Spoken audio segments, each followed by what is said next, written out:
नमस्कार मित्रांनो, बकासूर आता फॉर्ममध्ये आला आहे. त्याच्या फॉर्ममध्ये जो प्रथम पळत होता, अगोदर पळत होता, तसाच तो फॉर्म जो आहे तो फॉर्म त्याचा वापस आलेला आहे आणि त्याने दाखवून दिलं आहे की तो काय करू शकतो. एक संघर्ष योद्धा म्हटलं तरी चालेल. आणि आता आपल्याला बकासूरबद्दल थोडंसं बोलायचं. काल थोडंसं शब्द अपुरे राहिलेत आणि बकासूर जिंकला काल, त्याचं कौतुक केलं. परंतु जे बकासूरची गाडी चालवणारे होते बबलू चाचा किल्ले मच्छिंद्रगड, यांची तारीफ कुणी नाही केली बरं का. आणि ती राहून गेली, त्याच्याबद्दल दिलगिरी व्यक्त करेन. कारण की बबलू चाचा आणि बकासूर एक खूप जवळचं नातं आहे. खूप अशी मैदानं झाली, त्यांनी बकासूरला चालवलेला हातातून सगळ्यांनी बघितले. आणि त्या माणसाला, त्या व्यक्तीला विसरून नाही चालणार. जो आत्ता काय बकासूर पळाला काल, त्याला मोठं श्रेय बबलू चाचा यांनासुद्धा जातं आहे. कारण की ड्रायव्हर चालक लागतो. सुनील मोरे सतत सांगतात ड्रायव्हर चालक लागतो. आणि ड्रायव्हर सगळ्यांना महाराष्ट्राला माहीत आहे बबलू चाचाचं ड्रायव्हिंग कशा पद्धतीनं आहे.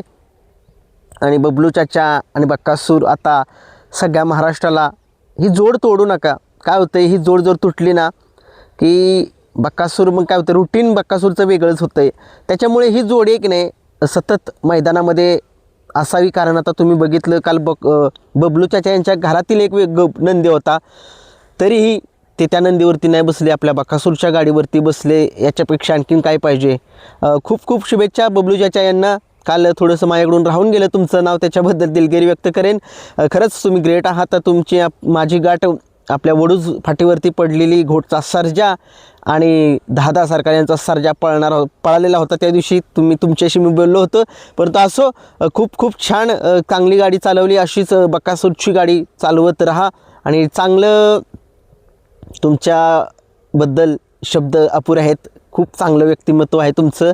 आणि आता वळूया, आता काल लखनची गाडीचा पराभव बकासूरने केला. परंतु काही लोकांनी स्टोऱ्या, काय मी आत्ता बघितल्या कमेंट्स काही ठिकाणी, की लखनला खूप ट्रोल करण्यात आलं. का रे बाबांनो, असं काय करू नका. तो एक आपलाच नंदी आहे. पेडगावमध्ये एक नंबरची मानकरी होती आपली ही जोडी. आणि आता येणार एक 10 दिवसाच्या आत एक मोठं मैदान होते, त्या ठिकाणी ती जोडी पळणार आहे. आणि तुमच्या अशा स्टोरी ठेवण्यानं थोडंसं समीकरण पैरा फिसकटेल. असं काय करू नका. खरंच माफी मागतो मी माझ्या बकासूर प्रेमीकडून. काय असं काय करू नका. कारण की खरंच लखनसुद्धा एक टॉपचा नंदी आहे आणि तो एक मोठा पैरा होणार आहे आपल्या एक 10 दिवसामध्ये. आणि तुम्ही जर असं करत असाल तर ते अवघड होऊन बसेल, पैरा तुटून जाईल. असं काय करू नका.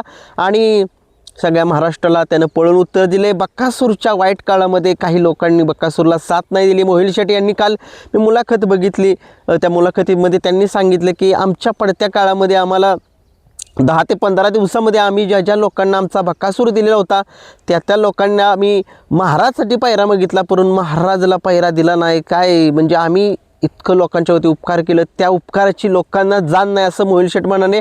परंतु असं आता त्यांनी सांगितलं की इथून पुढे बकासूर हा वादळ महाराज यांच्यासोबतच दिसेल सगळ्या महाराष्ट्राला.